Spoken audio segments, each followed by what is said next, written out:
તો કેમ છો યુટ્યુબ ફેમિલી? મજામાં જશો અને હું પણ મજામાં જ છું. અને આજે એ જાણવાનું છે કે ખેડૂતને જગતનો તાત કેમ કહેવામાં આવે છે.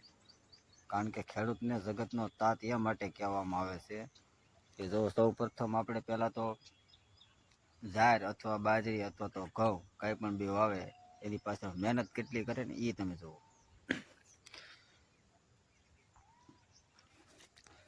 તો સૌ પ્રથમ તો પહેલાં તો જો ખેડવું પડે, બરાબર છે.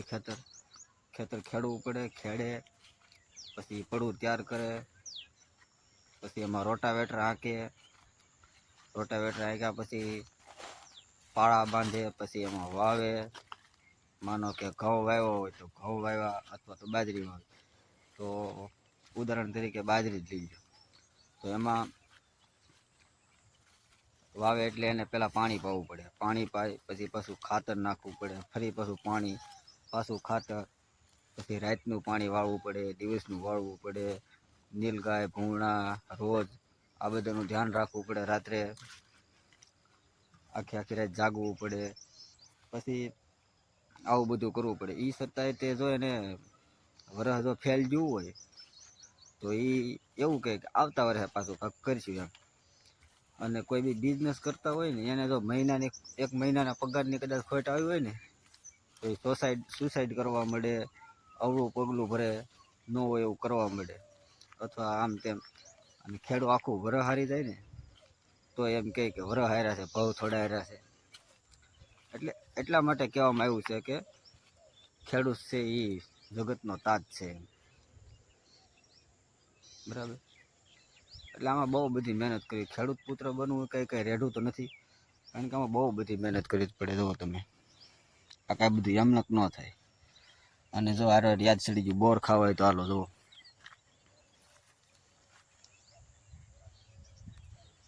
છે બોર ખાવા. બહુ બધા બોર છે, જેને ખાવો હોય એ આવજો. આમ જુઓ નીકળા બોર જ છે.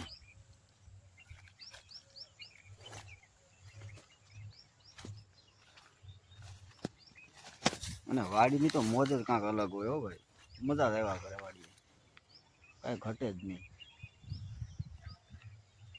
ટેમે વિયો જાય, કામે થાય ને બહુ મજા આવે વાડીએ. જો બધા ઝાડવા છે, આ ઠેઠ લગી તમને દેખાય ને એ બધા ફરતે ઝાડવા છે. આ બધી મારું ખેતર છે, જો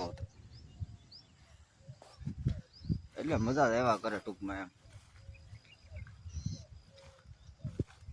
કાંઈ ઘટે જ નહીં એમ. ભલામણ એટલે ખેડૂતને કીધું છે જગતનો તાત એમ, કારણ કે એ કણમાંથી મણ એ ખેડૂતનો દીકરો જ છે, એ કરી શકે, બરાબર છે. કણમાંથી મણ. બાકી ગમે એટલો દેશ ગમે એટલો ડિજિટલ થઈ જાય તો એ કાંઈ અનાજ કાંઈ કોમ્પ્યુટરમાં ન ઉગે. એના માટે મહેનત કરવી પડે. એ ખેડૂતના ખેતરમાં જ થાય. અનાજ ખેડૂતના ખેતરમાં જ થાય. એટલે એ રિસ્ક એ લઈ શકે. અને એ છતાંય તમે જોવો છો એને એવા ભાવ તો આવતા જ નથી મહેનત પ્રમાણે, તો એ મન મોટું રાખે કે વરા હાર્યા ભાવ થોડા હાર્યા, એવું મન મોટું રાખે.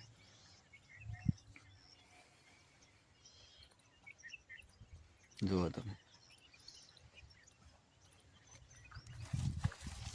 હા શું કહેવાય કે આ રાયના ઝાડવા છે, પડી ગયા છે. તો રાય છે, એ રાય. આ ઘઉં છે, સામે જે દેખાય ને એ બાજરી છે. આ વાટીઓ સારો છે પાછો. જો આમ તમે ઝાડવા જુઓ, બધા કંઈ ઘટે જ નહીં.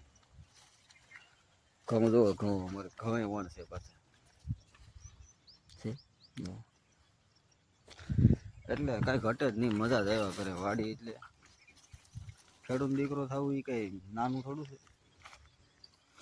બધું કરવું પડે, આમાં મહેનત પૂરી કરવી પડે. જો રાયના ઝાડવા ઢળી ગયા છે,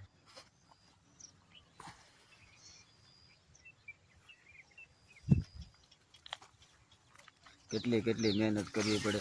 બાજરી વાવી હોય તો પહેલાં એને પછી ખેડવું પડે, ખેડા પછી પાછું રોટાવેટર રાખવું પડે, એ પછી પાછું કોરવાણ કરવું પડે, પછી વાવવાનું, વાવ્યા પછી નેદવાનું, પછી પાછું ખાતર નાખવાનું, એ પછી પાણી પાવાનું. અને ખાતરના ભાવે તમે મોરસી લેવા જાવ એટલે 1100 રૂપિયા થાય. જોયું, આ બધા મારા ઝાડવા છે.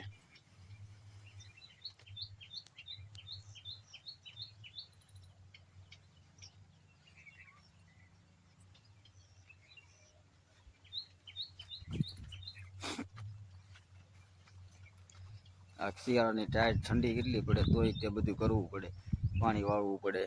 જો આ બાજરી છે તૈયાર થાય છે. આ કંઈક વાવેલું છે પણ હવે મેથી છે, આખો ક્યારો છે એક. પછી તમે ગાજર દેખાડું, ગાજર આને શું કહેવાય તો તમને ખબર જ હશે. જો મસ્ત દેખાડું છે. જો આ ગાજર છે, આવડા બધા ગાજર છે. પછી ગાજરમાં તે જો આ છે ને એ આ પાછી કોથમરી છે, બરાબર. આ ગાજર છે બસ. અને આ શું છે ખબર? આ મેથી, મેથી મેથી આ મેથી છે. મને તો નીકળી રાય જ દેખા. આમ તો જુઓ કેટલો મોટો છોડો છે, પડી ગયો છે, બરાબર. એટલે ટૂંકમાં બધું હાયલા કરે ભાઈ. ફાર્મિંગ લાઈફ કહેવાય આ તો. બહુ મજા આવે. મારું બુલેટ જોવો પીડ્યું.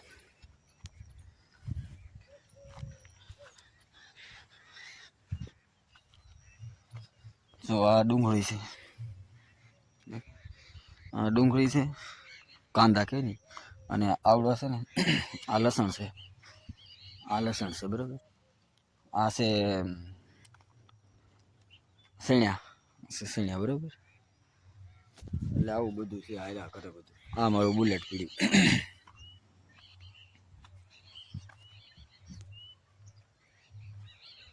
છે ને, રોયલ એનફિલ્ડ. અને અવાજ સાંભળજો, જોજો.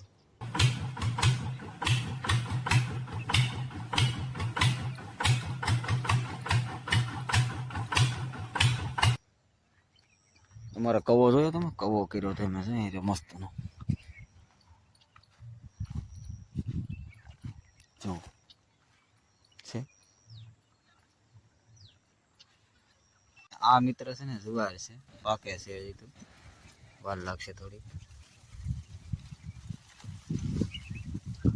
વાડીએ તો મજા જ આવ્યા કરે ભાઈ, મજાનો એક ઠંડો ઠંડો કુદરતના ઘરનો પવન આવતો હોય, મજા જ આવ્યા કરે.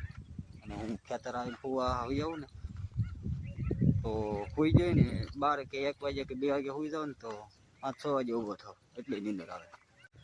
અને જો પતરીનું ઝાડું તમને દેખાડું. તમે પતરીનું ઝાડવું નહીં જોયું, રોકડો જોયો, નાનો નાનો રોકડો. એ તમને બતાવું. જો આ પતરીનું ઝાડવું છે, જોયું. આ ખાવાથી પતરી છે ને આપણે મટી જાય એમ કેસ બધા. હકીકતમાં પતરીનું ઝાડવું જો તો કેવડું મોટું છું. આ પતરીના પાંદડા છે ને તમે ગમે ત્યાં નાખો ને ધૂળમાં એટલે ઉગી જાય તરત. બદલે આમ જો અને બી હોય ત્યાં જો આવું છે બધું. અને હમણાં મેં ઓલા પરે એક બદામ છે ને એને ખામણું કર્યું છે, બતાવું.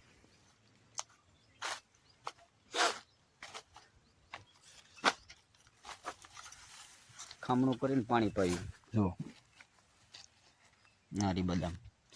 આમાં તો સરાઠી હોય નાખી દીધી. અહીંયા સરાઠી વાવ્યું છે.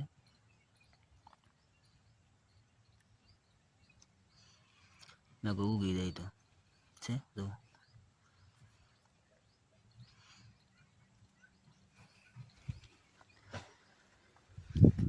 આવું છે બધું.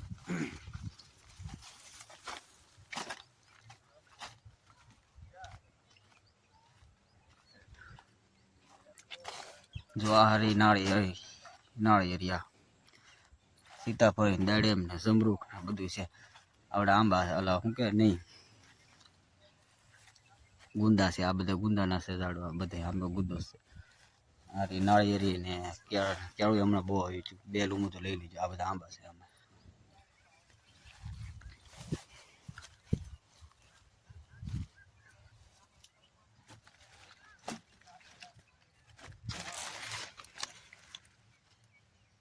હા, કૃષ્ણ ભગવાન છે સીતરાયમાં. મેં મંદિર બનાવ્યું હતું નાનું વાડીએ. આ ગુંદો છે.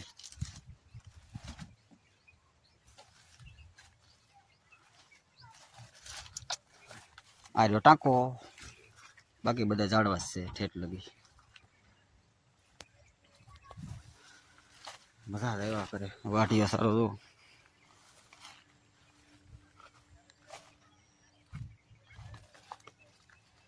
ઘઉં કેવા છે કોમેન્ટ કરજો પાછા. અને આને હમણાં ખામણું બનાવ્યું ઓલું શું કહેવાય લીંબુડીને જો એ સારે ફરતી ઈંટી મેળ દીધી. અહીંયા ઈંટું પડી ગયું ને એ બેઠો બેઠો ખામણું કરીને ઈંટું મેળ દીધી. સીતાફળ ને એવું બધું થાય છે. લાલ બધું છે.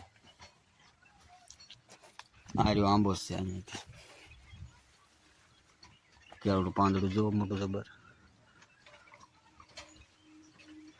અને હેરડીમાં તમને દેખાડું જો સામે કઈ ગયું સામે જેટલા એવા ફૂલડા હોય તો આવવા મળ્યા જો.